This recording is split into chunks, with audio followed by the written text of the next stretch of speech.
అబ్బో ఇక్కడ కేజీ చీరలు కొంటే 1/2 కేజీ చీరలు ఫ్రీ అంట. మంగళ్య షాపింగ్ మాల్, కేజీల్లో సేల్, టన్నుల్లో ఆనందం. ఒక కంపెనీ విజయం వెనుక యాజమాన్యులు, టాప్ మేనేజ్మెంట్ తో పాటు ఉద్యోగులు, ఆ సంస్థల పనిచేసే ప్రతి ఒక్కరి పాత్ర ఉంటుంది. అందుకే కొన్ని కంపెనీలు తమ ఉద్యోగులకు ఈ పాస్ ఇస్తూ ఉంటాయి.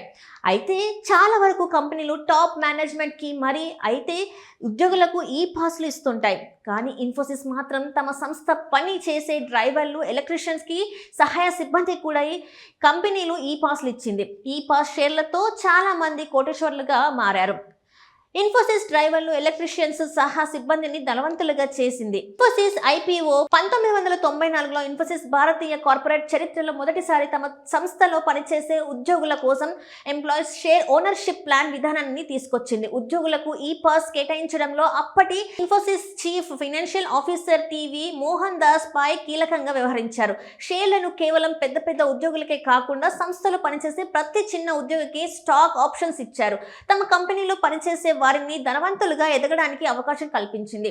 కాగా ఇన్ఫోసిస్ 1999లో మార్చ్ వరల్డ్ లోనే రెండో అతిపెద్ద స్టాక్ ఎక్స్చేంజ్ అయిన నాస్డాక్ లో లిస్ట్ అయింది. అంతేకాదు, నాస్డాక్ లో లిస్ట్ అయిన తొలి భారతీయ కంపెనీగా ఇన్ఫోసిస్ రికార్డు క్రియేట్ చేసింది. ఈ కంపెనీ పనితీరు బాగుండడంతో షేర్ ప్రైస్ కూడా బాగా పెరిగింది.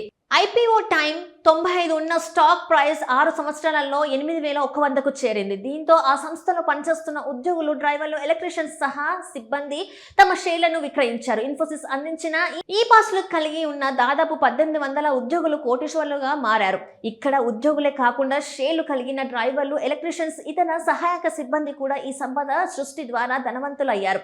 నెలవారీ జీతాల కంటే దీర్ఘకాలికంగా కంపెనీ షేర్లను కలిగి ఉండడం ద్వారా చాలా సంపదను సృష్టించుకున్నారు. 10,000 ప్రారంభ మూలధనంతో మొదలై లక్షల కోట్ల సామ్రాజ్యంగా ఎదిగిన ఇన్ఫోసిస్ ప్రయాణంలో ఆ కంపెనీ తీసుకున్న నిర్ణయం చాలా కుటుంబాలను కోటేశ్వర్లుగా మార్చింది.